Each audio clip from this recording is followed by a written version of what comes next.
Welcome back. Migration can benefit both the receiving and origin countries, according to experts. But is this also true for South Africa? Well, earlier in the week, on Wednesday to be exact, I spoke to Ottilia Maunganidze from the Institute for Security Studies, as well as Lenahan from the Lawyers for Human Rights about this very issue. Here's how our conversation went.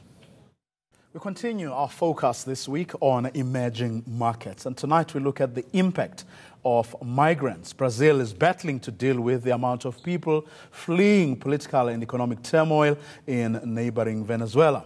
The United Nations has now stepped in to help. People also flock to our shores seeking better opportunities. Are they a burden on our economy, or do they bring skills and experience that we can benefit from? Well, my guests are Ottilia Maunganidze from the Institute of Security Studies and Lenahan of the Lawyers for Human Rights. Good evening to both of you, and thanks very much for joining us this evening.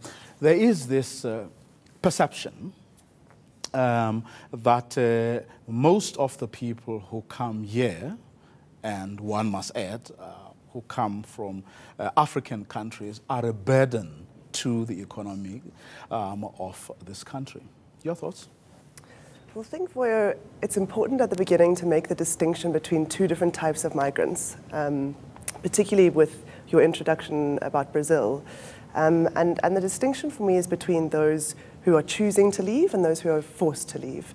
And in Brazil, for example, at the moment, the people that are moving in from Venezuela because of this moment of economic turmoil and resulting political and social instability, they're being forced to leave, right?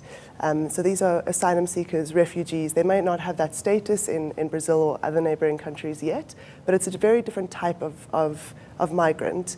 Here in South Africa, while we do accept asylum seekers and refugees, and in fact our law is very progressive on that front, most of the migrants in this country are of a different type. They're people who have chosen to come here because they're seeking better opportunities or family ties, something like that.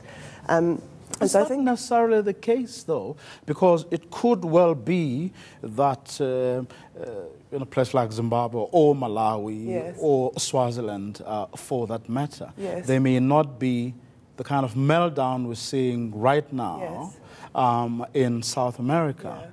But in essence, or at the core, at the heart of those problems, yeah, of what drives them to come here is actually similar. The circumstances are similar to what we're seeing in South America. Sure, yes, that is true. And I mean, I'm not an economist, and I don't claim to understand what is a very complex economic issue. What I do know, however, is that all the studies have shown that there is not necessarily a net negative effect of migration, particularly in developing economies. A lot of the African migrants that you're speaking about are entrepreneurs themselves, they're job creators. Apart from anything else, the influx migration creates new opportunities for other goods and services. And so there's definitely an economic positive effect. Of course, yes, you're also swelling the labor market. And so there might be some negative effects there, but it's very difficult to say that long-term this will have any kind of negative effect on our economy. Ottilia? And I agree with you. I think ultimately the issues is how do you manage people without necessarily making those distinctions between the people who have migrated into the country in search of work and the people who are here. And when we reflect, especially on South Africa, we've got to recognize that a lot of our industries were built on migrant labor, whether it's the mining industry in South Africa, with how Gauteng, Mpumalanga, and the Northwest were essentially built by migrant laborers from the then Transkei, from Zimbabwe, from Malawi that you've referenced. That is a reflection on the contribution that migrants in history have made. And I think the ultimate challenge lies less in the number of people, but more in the way in which, as a government, the way we manage some key issues. We cannot deny that South Africa has an inequality problem. We cannot deny that South Africa has an unemployment problem. Now, the ways in which you then deal with those key issues that bedevil the majority of South Africans is to look at where the gaps are. What we've been working to attract for the most part has been this focus on skilled labor.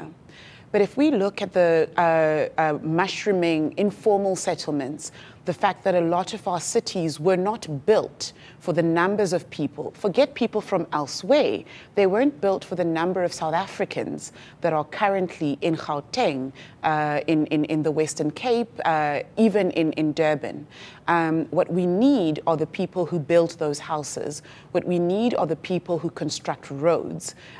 We need to be able to ensure that the cities cater for the numbers of people without necessarily going, how many of those are migrants? Because when we look at informal settlements, I'll use Gauteng as an example. When we look at informal settlements in Gauteng, the majority of people in those informal settlements are South African. Yes, there are people from elsewhere on the continent. Yes, there are people even as far afield as Pakistan that are within those informal settlements, but the majorities are South African. So we've got a problem. We are unable to house the people we have at the moment, but what we're seeking to attract aren't the builders. We're looking to attract more lawyers. We're looking to attract more accountants, when we need to be able to ensure that South African cities cater for the people in those cities, the majority of whom are poor. But the question is, how do we handle this situation such that some of the unintended consequences that we've seen, including xenophobia, including chasing away people that we perhaps need the most or need to learn from the most. Let's take, as an example, this is a very random example, the Somalis, right, who are managing spaza shops and these small general dealers successfully than locals do. But whenever people, sort of are unhappy about something, they are the first targets. They beat them up, loot from their shops, right? And there is no leadership where it matters. I remember the Minister for Small Business sort of vaguely referring to the fact that maybe we have a lot to learn from the, Somalis, how they buy in bulk and how they manage these shops. But it ended there, But the fact of the matter is that for years and years, and this has been continuing now, these people get chased away. And that's a really big problem. And I'm glad you actually used the example that you used, which is people within the Somali community who have been able to, perhaps in many ways against all odds, who've been able to make it within the South African market. A couple of years ago, the Migrating for Work Consortium actually did a study in Gauteng, because Gauteng, if you'll remember, in 2008 was the epicenter of xenophobic violence, with people saying people from other African countries, not people from Europe, not people from Asia for the most part, but people from other African countries have come to South Africa to steal our jobs, and where they don't steal our jobs, they've also come here and increased crime. And what my work did was to actually do a proper assessment in terms of job creation, where the jobs were being stolen. But fundamentally, and this is something that you raised in terms of in your introduction, Vuyo, you spoke about people who may be qualified coming from neighboring countries and entering the South African market. We have a number of issues. We've got certain industries in which we are not creating the right space to enable South Africans to be able to access those jobs.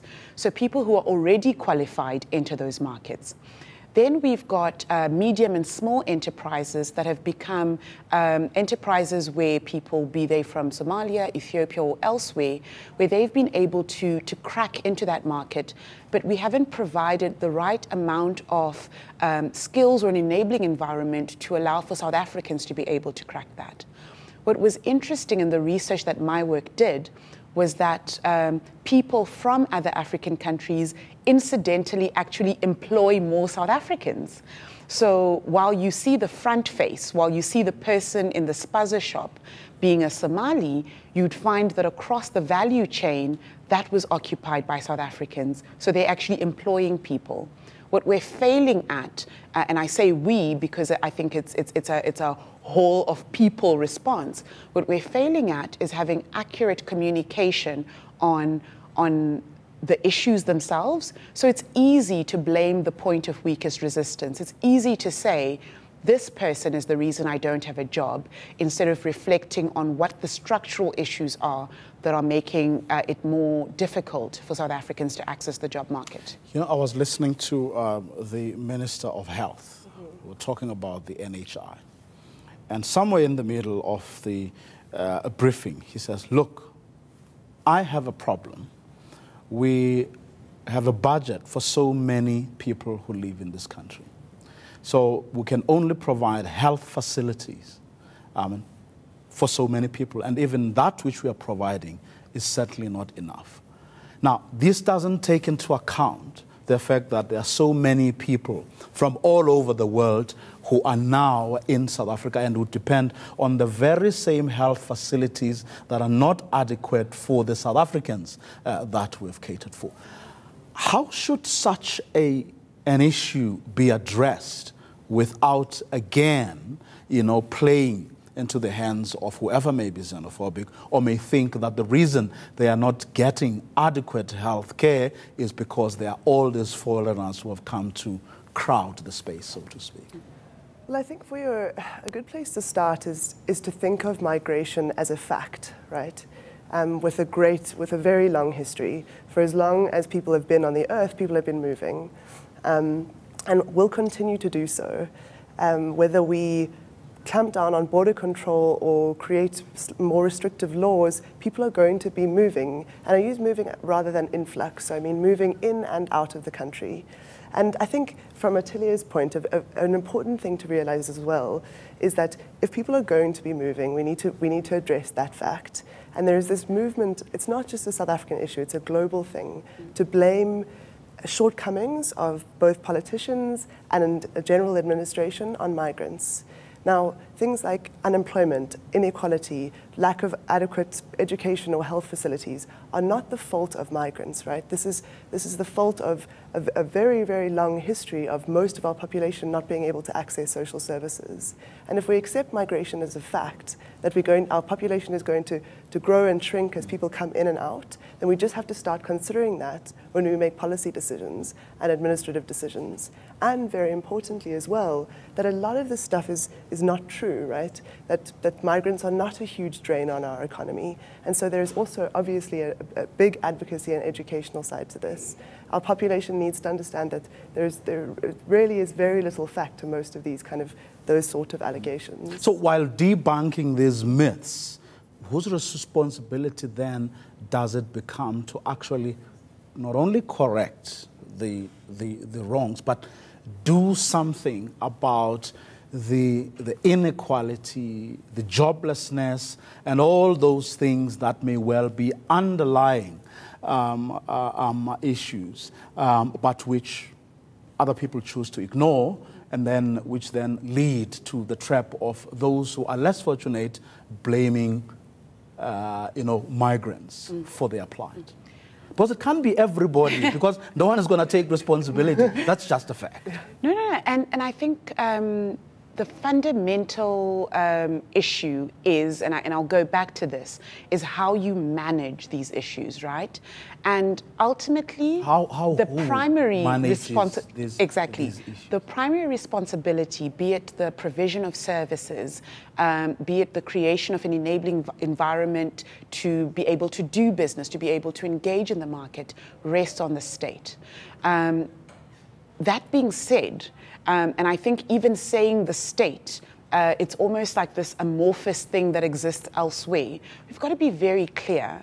When we're talking about issues related to unemployment, you need to be sure that the Department of Labour, speaking with the various other departments that deal with people management, also engages on that. If it's an issue related to public health, for example, a Department of Health that only treats South Africans doesn't treat an epidemic. if you treat people, let's say, for cholera and just the South Africans, you don't end cholera if the foreigners aren't being treated. So the Department of Health ought to be involved where it's a health issue. The Department of Human Settlements ought to be involved. Social development. It means the various government departments with their priority areas, they have to be tested against that. We can't have a situation where it's passing the buck onto something we cannot identify. It has to be clear. When it relates to issues about jobs, the Department of Labor is where the buck stops. When it relates to health, the Department of Health is where the buck stops. And in that way, then, we are able to hold various government departments to account for the delivery of services that everyone, in essence, is entitled to. Unfortunately, we have run out of time. Thanks to both of you for coming through. I'm sure this is definitely a debate that is supposed to continue. Ottilia Maunganidze, a researcher with the Institute for Security Studies, and Lenahan from Lawyers for Human Rights.